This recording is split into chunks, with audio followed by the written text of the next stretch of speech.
തേന്മാവിൻ കൊമ്പത്ത് കൊതിച്ചതും വിധിച്ചതും June 29 മുതൽ എല്ലാ ദിവസവും രാത്രി 9 മണിക്ക്. സന്ദീപേ, നീ ഇതൊന്നും കേട്ട് വിഷമിക്കണ്ട.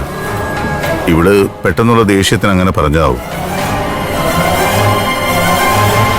ഗസ്റ്റുകളുടെ കാര്യത്തിൽ അവർക്ക് വേണ്ടതെല്ലാം ഇവിടെ നിന്ന് അറേഞ്ച് ചെയ്യാം.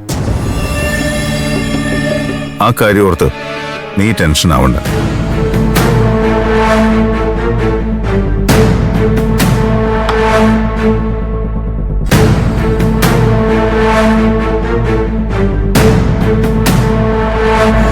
അതെ, താൻ വെറുതെ അവനെ ഇറിറ്റേറ്റ് ചെയ്യണ്ട.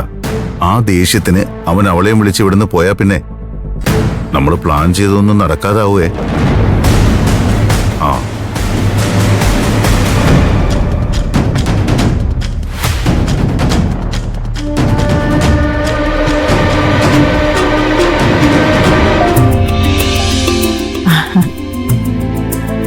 അല്ല, നീ ഇതെങ്ങോട്ടാ മോനെ രാവിലെ?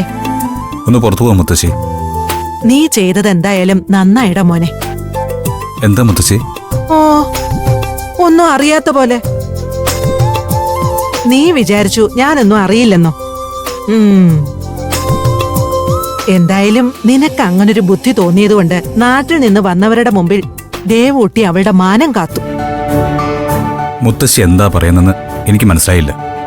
ഞാൻ എന്ത് ചെയ്തു എന്നാ? നീ എന്താ എന്റെ മുമ്പിൽ പൊട്ടം കളിക്കുകയാണോ? ആ, എന്തായാലും വേണ്ടില്ല. ഒരു കുടുംബം ഉത്തരവാദിത്തത്തോടെ നോക്കാൻ പ്രാപ്തിയുള്ളവനാണെന്ന് നീ തെളിയിച്ചല്ലോ. അതിനെ ഈ മുത്തശ്ശിക്ക് സന്തോഷേ ഉള്ളൂ.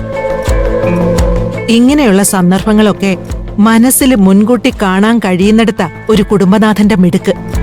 മുത്തശ്ശി എന്താ ഉദ്ദേശിച്ചതെന്ന് ഇപ്പോഴും എനിക്ക് മനസ്സിലായിട്ടില്ല കേട്ടോ. എന്താന്ന് വെച്ചാ ഒന്ന് തെളിച്ചു പറയൂ. അല്ല, ഔട്ട് ഹൗസില് പാചകത്തിനുള്ള സർവ്വസന്നാഹങ്ങളും നീ കണ്ണടച്ചു തുറക്കുന്ന നേരം കൊണ്ട് ഒപ്പിച്ചു കൊടുത്തല്ലോ. എന്തായാലും അത് നന്നായി. ദേവൂട്ടി ഇപ്പൊ അവക്ക് വേണ്ടതെല്ലാം വച്ചുണ്ടാക്കുക. മുത്തശ്ശി, അതിന് ഞാൻ... നീയാണിതിന്റെയൊക്കെ പിന്നിലെന്ന് എനിക്ക് നന്നായിട്ടറിയാം. അതുകൊണ്ട് നീ എന്റെ മുന്നില് അഭിനയൊന്നും കാഴ്ചവെക്കണ്ട. എന്താ എന്താ അമ്മേ? ഏയ്, ഒന്നുമില്ല. ഇവനെ ഒരു ചുണയുള്ള ആൺകുട്ടിയാണെന്ന് ഞാൻ ഇവനോടൊന്ന് സൂചിപ്പിച്ചതാ. അതെന്താ അമ്മ എന്തോ സൂചന വെച്ച് സംസാരിക്കുന്നെ? ഏയ്, ഒന്നുമില്ല. ആൺകുട്ടികളായ അങ്ങനെ വേണോന്ന് ഞാൻ പറയുകയായിരുന്നു.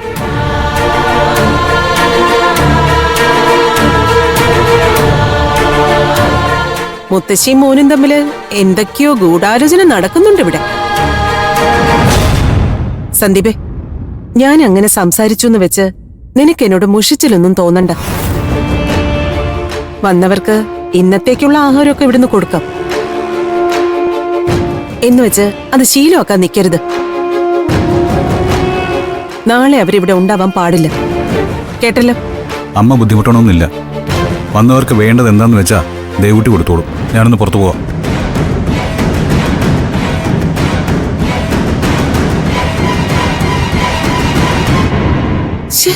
അതെങ്ങനെ? ആ, അപ്പൊ അതിനുള്ള ഏർപ്പാട് ഇവൻ ചെയ്തിട്ടുണ്ടാവും. ആ, അതായിരിക്കും മുത്തശ്ശി അവനെ അഭിനന്ദിച്ചത്. എല്ലാത്തിനെയും ഞാൻ ഇവിടുന്ന് കെട്ടിക്കും. നോക്കിക്കോ.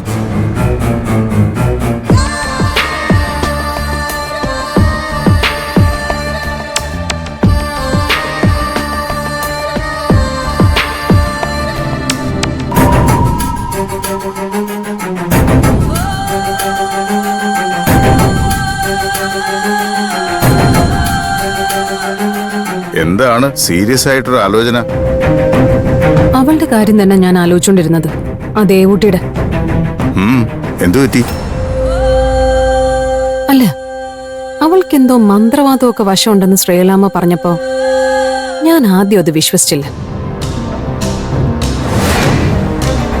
പക്ഷെ അവള് വന്നതിന് ശേഷം ഇവിടെ നടക്കുന്ന ചില കാര്യങ്ങൾ കാണുമ്പോ ശ്രീകലാമ്മ പറഞ്ഞതിൽ കഴമ്പുള്ളതായിട്ട് എനിക്ക് തോന്നുന്നു. എന്താ നീ ഇപ്പൊ ദേവൂട്ടിയുടെ അത്ഭുത കഥകൾ വിശ്വസിച്ചു തുടങ്ങിയോ? ശ്രീകലാമ്മയുടെ കഴുത്തിൽ കിടന്ന താലിമാല പൊട്ടിയത് ഞാൻ കണ്ടതാ. ഉം,